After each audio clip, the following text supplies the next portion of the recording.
The president typically takes care of bachelor party, getting a coat. I think if Jeff dies, I get to marry Jamie. I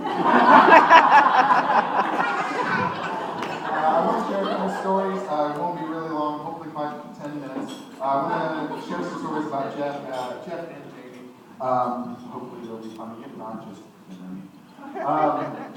so I met Jeff in the fall of 2003. My family had just moved down the street from him.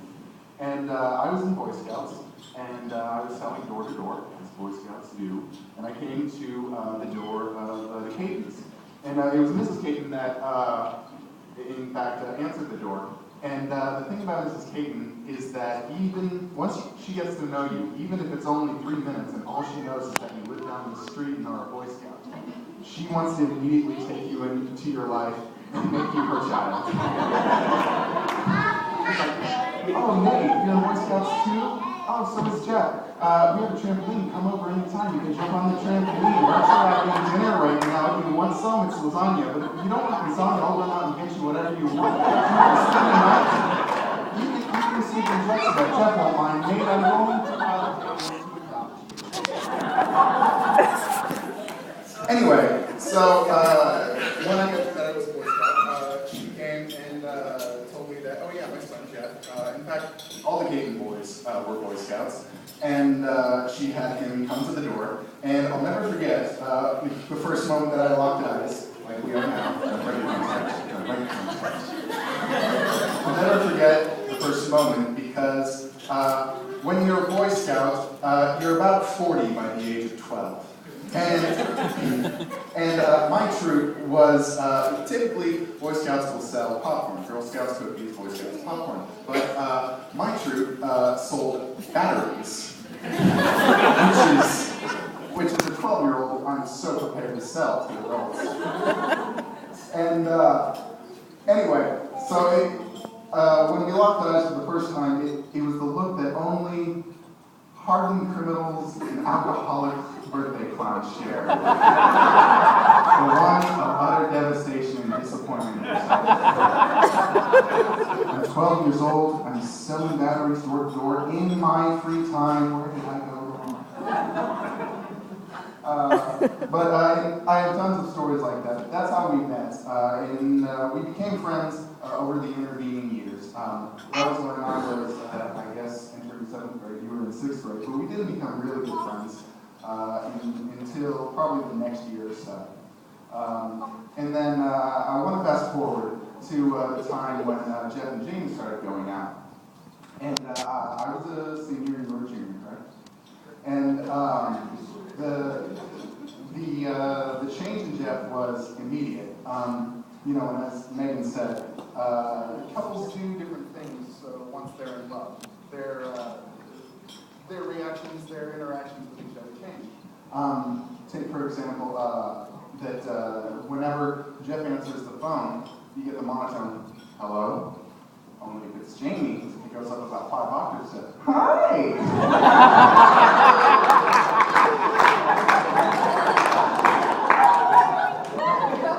There's always a smile, there's always a perk in his step when he's talking to Jamie. And some couples are like going out couples. They see each other when they want to do other stuff. Jamie and Jeff were staying in couple, and I spent a lot of time at Jeff's house. And all of a sudden, Jamie was also down there too, which didn't cramp my spot at all. I have to say that Jeff and Jamie, you are either the least awkward couple I've been around, or I am the most amazing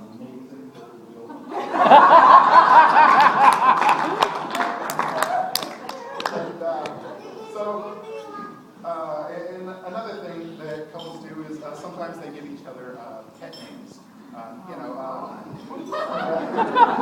Jamie took to calling Jeff Sweetie pretty often, but Jeff was a little different. Jeff's nickname for Jamie was Jellyfish, which I always thought was great. You name your girlfriend after a poisonous sea monster. Thousands every year. And I've got one more story, and this is kind of my favorite Jeff and Jamie story. Because, again, I'm the most awesome third wheel of all time.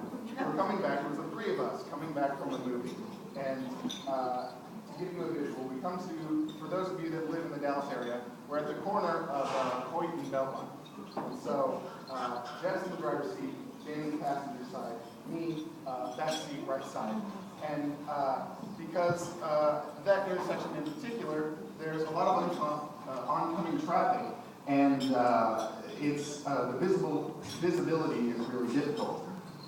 So Jamie, being the very responsible, dutiful girlfriend, was just trying to help Jeff out and uttered the phrase that any girlfriend would responsibly utter to her Catholic boyfriend: "Jeff, pull out."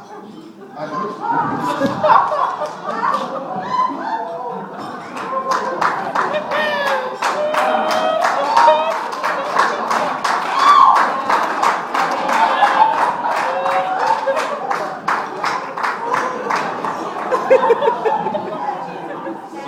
pulls out. And immediately, Jamie and I are faced by a pair of car headlights about 2 seconds from hitting us. I don't know what Jamie was thinking. I was thinking, oh, this is a good run. I guess this is it. Jamie, however, just about jumped out of her car and leapt into Jeff's lap, either to have one last loving embrace with him or else to murder him. Thankfully, it takes 2 people to create an accident, and Jeff was able to sort of maneuver, and because there was some forgiving driving on the other end, we avoided it, and Jeff's favorite person is here alive and well today. And so is Jamie.